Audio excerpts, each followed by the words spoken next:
যাকে এই অভ্যুত্থানের পরে রাষ্ট্রপ্রধান বানানো হয়েছে, উনি লন্ডনে গিয়ে সিজদা করে আসেন।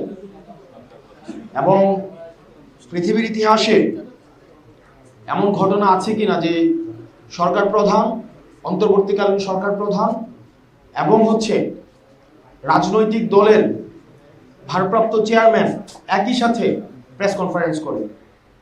ওই দিনই সরকার লন্ডনে বেচে দিয়ে আসছে। সরকার, এই অন্তর্বর্তীকালীন সরকার ডক্টর মোহাম্মদ ইউনূস, ওই দিনই সরকারটা লন্ডনে বেচে দিয়ে আসছে।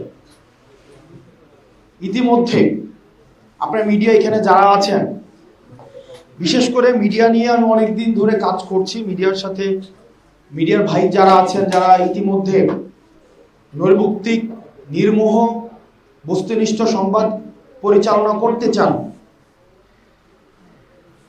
তাদের সাথে আমাদের কথা হচ্ছে, তাদের সাথে আমাদের দেখা হচ্ছে এবং তারা ইতিমধ্যেই বেশ অনেকবার জানিয়েছেন যে গণমাধ্যমগুলোকে কারা দখল করে নিয়েছে। ইতিমধ্যে আজকেও দেখেছেন একটা গণমাধ্যম কালের কণ্ঠ, বসুন্ধরা মিডিয়া গতকালও দেখলাম, গত 1 মাসের আগের আমার ফেসবুক স্ট্যাটাস সরাই নিল এবং 1 মাস রেস্ট্রিকশন দিয়ে, রিপোর্ট করায় রেস্ট্রিকশন দিচ্ছে। তাদের টাকা আছে, ওরা হুজুর কিনে ফেলে, আলেম কিনে ফেলে, রাজনীতিবিদ কিনে ফেলে, মিডিয়া কিনে ফেলে, ওরা সরকারকেও কিনে ফেলে। এই বসুন্ধরা মিডিয়ার একটা মিডিয়া কালের কণ্ঠ, প্রতিনিয়ত প্রপাগান্ডা চালাই যাচ্ছে। এটা কে দখল করছে এটা আপনারা ইতিমধ্যেই জানেন। চাকরি করেন কিন্তু আমাদের কাছে আবার এসে বলেন এটা গিয়াসউদ্দিন মামুন এটাকে দখল করছে না।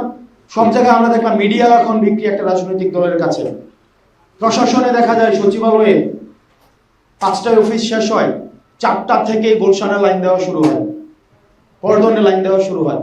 আগে সেটা দিত ধানমন্ডি 32-এ, আর পার্টি অফিস আপনার ওই যে গুলিস্তান।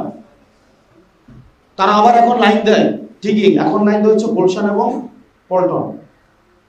এটা যে জাতীয়তাবাদী রাজনৈতিক দলের জন্য যে সুখকর কিছু, বিষয়টা এমন না।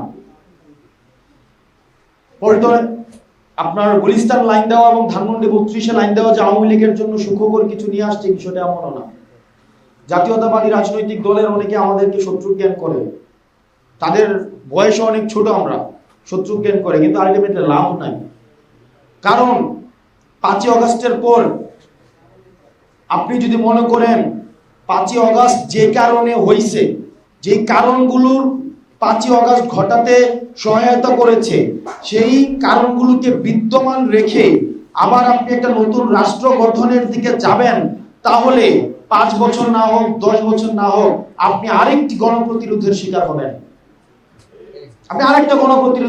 হবেন। আমরা ইতিমধ্যে এটা ডিসপ্লে আমরা দেখতে শুরু করেছি, যে অ্যাডমিনিস্ট্রেশনের জন্য, যে মিলিটারির জন্য এবং যে মিডিয়ার জন্য একটা ফ্যাসিস্ট সরকার 15 বছর ধরে প্রতিষ্ঠিত হয়েছে, আমরা তাদের কাছে আবার দায়িত্ব তুলে দিয়েছি যে একটা গণমুখী রাষ্ট্র করার জন্য। 5ই আগস্টের পরে আমরা অ্যাডমিনিস্ট্রেশনের বিরুদ্ধে ব্যবস্থা নিতে পারি নাই, আমরা মিডিয়ার বিরুদ্ধে ব্যবস্থা নিতে পারি নাই, আমরা মিলিটারির বিরুদ্ধে ব্যবস্থা নিতে পারি নাই। এটা আমাদের দুর্ভাগ্য।